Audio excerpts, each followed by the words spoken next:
গহীন জঙ্গলের মাঝে ছিল এক পরিত্যক্ত গবেষণাগার। বহু বছর আগে সেখানে অদ্ভুত পরীক্ষা চলত। বলা হতো এক গবেষক নিজের ভুলে তৈরি করেছিল এক অমানুষিক প্রাণী, যাকে সবাই ডাকে চোখ খাদক। তার চোখ ছিল পাগল করা লাল, আর মুখে সারি সারি ছুরিধার দাঁত। লোকেরা বলতো তার চোখের দিকে তাকালেই শেষ, যে তাকায় তার দৃষ্টিই সে কেড়ে নেয়। এক রাতে নীলু নামে এক কাঠুরে জঙ্গল পার হচ্ছিল।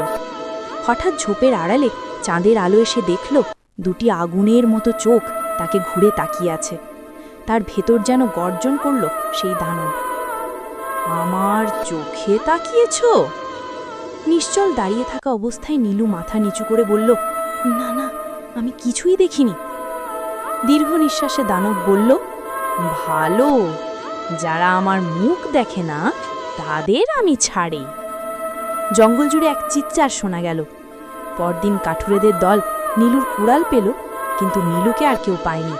শুধু গাছের গায়ে পুড়ে যাওয়া আঙুলের দাগ। চোখ না মিললেই বাঁচা।